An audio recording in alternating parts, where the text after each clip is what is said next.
Magandang tanghali, mga kababayan ko at mga kaibigan. Ako po'y may papahating na maganda at may konting kapangitan din balita. Ito po ay tungkol dito sa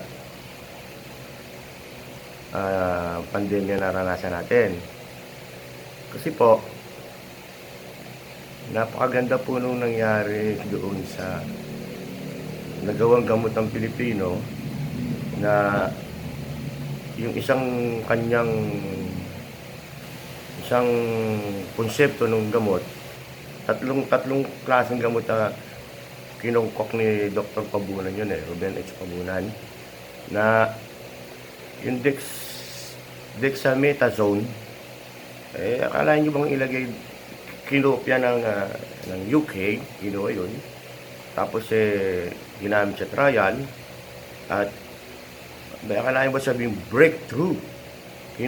Ang masakit kasi rito, ang nagbalita dito sa atin ay ang TVB5 na kinuha naman sa router, na nakalagay pa nga sa Time Magazine, saka sa mga medical journal sa buong mundo, na breakthrough daw. Ito na galing sa England, breakthrough, isang konsepto lang ng isang elemento lang ng Pabunan na ginagamit for 35 years na 3 decades. Itong mga media talaga natin napakahirap, kahit yung gobyerno natin, yung mga agency, hindi totally government, part of the government, kasi ang ating presidente napapalibutan din ng mga ahas yan Siyempre hindi naman niya makikita lahat yan.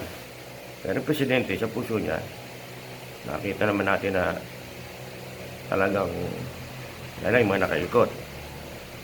Ang biro mo ba naman, 35 years nagkaroon akong pandemya, may mga testimonial, ganito, ganyan, ini-apply ng FDA, maraming arte, yung mga ganito, ganyan, yung mga, ay lahat naman ng konsepto ng gamot approved by most of the FDA of the world, di ba?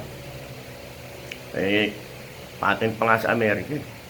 Ang masakit kasi rito sa atin, tamo, pamunalagay sa Time Magazine, pinalitan ng router, galing sa England, yung colonial mentality pa rin, nandiyan pa rin dapat mawala na yan, maging nationalist tayo lahat biro mo ba naman, breakthrough daw, samantalang konsepto lang ng isang gamot na Pilipino gumawa.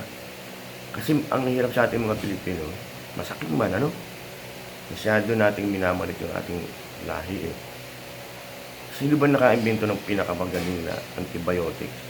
Di ba Dr. Agustin, Pilipino? Napakarami na tulungan sa buong mundo. Di ba? Yung pong incubator, ang daming nasig na bata. Di ba si Doktora? Paano talagang napakahirap po? Meron niyo yung Pabunan, hindi lang siya kasi yung sinasabing dexamethasone, tinesting sa UK, nasa Times Magazine nasa Time Magazine, na yung daw mga severe COVID patient, napakalaki na percentage na napagaling. Severe na yun hindi pa yung masyadong prevention. Hindi sabihin, malala na. Isang concept, isa pa lang elemento ng gamot ng Dr. Pabunan. At ito kay Dr. Pabunan, pinahirapan dito dahil nga sa mga nakaikot sa ating gobyerno na isang ahensya na namumulo sorry po sa tingin ko hindi po siya karapat-dapat wala po siyang initiative action wala siyang, sabihin natin, walang bayag upang lahat mo naman ng pakikibangan may sugal yan upang isugal. Tsaka napakalaki ng lamang niya proven, maraming testament, maraming napagaling. Hindi sana hindi po tayo nagkaganito, nasira ang ating ekonomiya. May nananadya naman sira ng ekonomiya natin yung mga J-patite na yan. Alam nyo na, mga J-patite, European, American. Kaya nga po sinasabi rito, mabuti pa yung ibang kapatid natin na Indonesian. Yan ang mga Shemites, mga brown complexion. Luto tayo eh. Yung sabihin, eksakto tayo eh. Hindi po ba? Kaya, may buti nila nagtiwala sa kapwa niya kapatid. Pilipino. Pinatawag. UNESCO. Katakot-takot ako, congratulations. Ibang bansa, lahat yan. Eh kaya nga, sa dami nitong gamot na lumalabas, yung balak nitong mga kabal na sungayan at yung pagsira nila ng ekonomiya at paglalagay nila nung makontrol nilang mundo, hindi natupad. Hindi po ba? Yung isang aso doon na sumakay sa kunyari pilantropo sa baksin, sumakay pa sa isang organisasyon na mabuti naman ang hangarin. Talagang po ang pangluloko masyadong akala nyo mabait, akala nyo maayos, pero at the back pala may iniisip. Tapos nung biglang masisira na yung kanilang paghawak sa kapangyarihan ng pananalapi at kapangyarihan ng pagpapasunod sa tao eh. Kaya na gumawa na ng ano. Yun ang mga part ng Antichrist. Kaya nga po, napakasakit na isang Pilipino eh minaliit pa ng kapwa Pilipino. Di ba? Eh,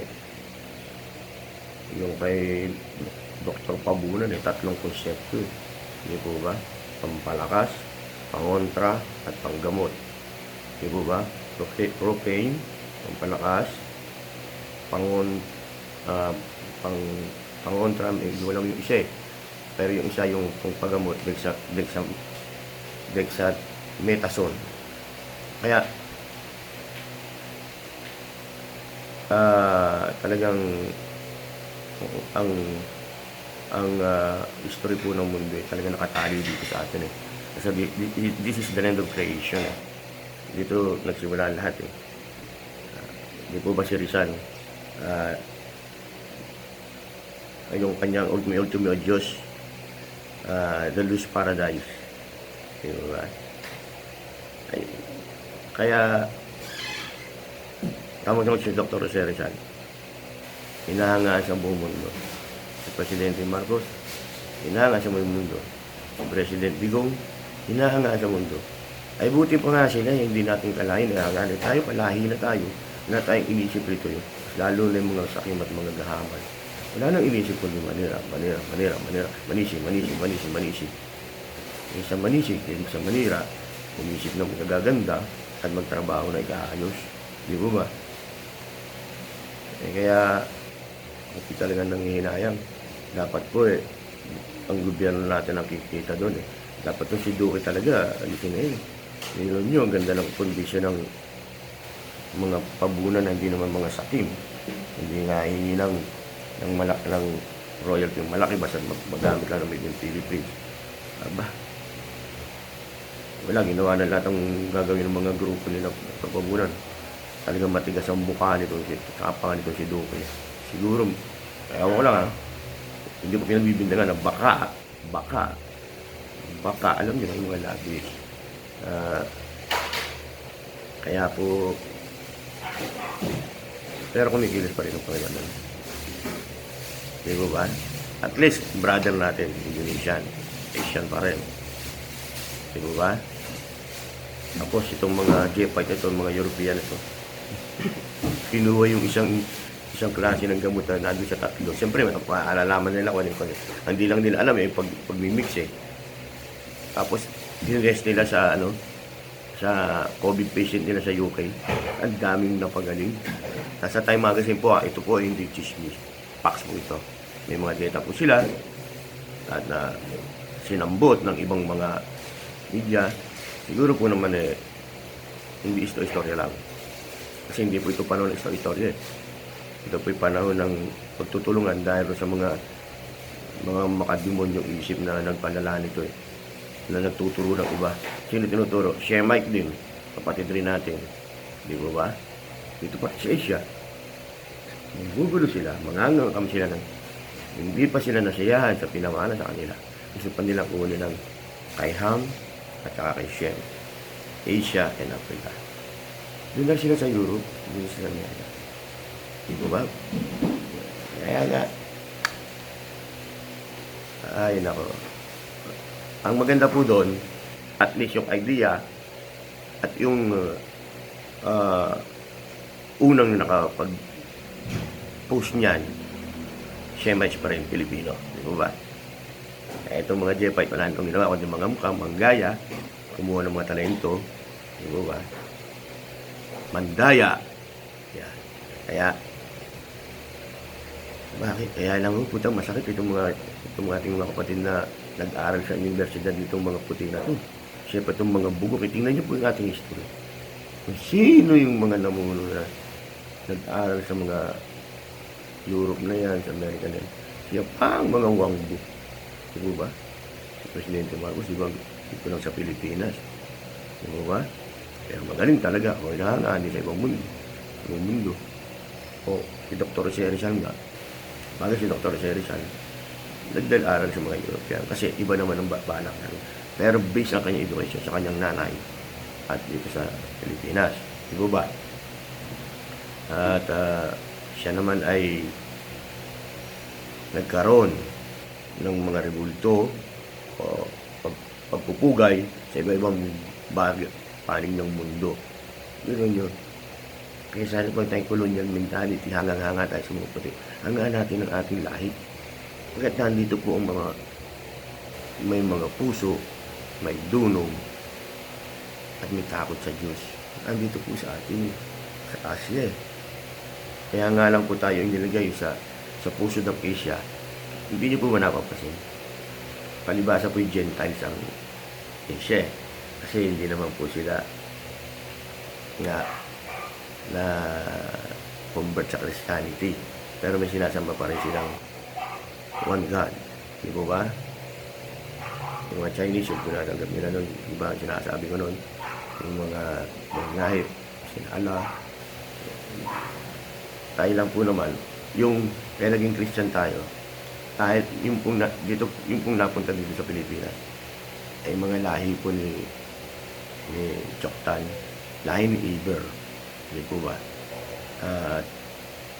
Nag-crossbreed rin tayo sa lahi ni Jacob, yung mga Peleg, lahi ni Peleg. Kasi panahon ni King Solomon, nagbibiyahe si Solomon sa land of Ophir. Si Solomon is from Peleg, pupunta sa Ophir na from Joktan, magpinsan yan eh. Di ba? Anak na magkapatid yan eh. Si Peleg at si Joktan eh. Pinsan yan. Kaya nagkaroon ng crossbreed. Kaya, sa tingin ko, yung lineage ni Jesus Christ nandito sa Pilipinas. Kaya, naging Christian to. Naging Christian. At nasa sentro ng Asia. Di ba? At nandito yung yaman. Nandito yung dunong. Kaya lang nga, pinulyot nga nitong mga Jepatite. Yung mga Jesuit ito eh. Na galing sa Europe at saka napunta sila rito, parang burahin yung ating kultura, kasaysayan na hindi naman papayag ng Panginoong Kristo, binabalik naman ngayon. Di ba? Kaya ito pong nangyari nito is may connection po doon. Ito pong nangyayari na pandemic, tayo po ulit ang lalaban. Para pong history repeat itself na dito pa rin sa Pilipinas at dito sa Asia. Di ba? Kaya ang maganda pong balita, yung cure initiated by the Philippines, copied 1/3 by the European, and then adopted whole by the brother of Filipino, Shemites, Indonesia, India, Arab country, Israel, that is all Shemites. Kaya yung pong mabuti, yung masama. Kaya po, magpasalamat po tayo sa Panginoon sa Kristo. Tayo po naging Christian country. At tayo po talagang hindi niya iniwan at pinabayaan. At dito po nanggagaling yung magagandang bagay na panlaban sa iniisip ni mga kabal na mga tingin-tingin sa Satanas. Di ba? Noon pa naman po talaga naglalaban. Wala pa si Kristo, may Antichrist na si Lucifer.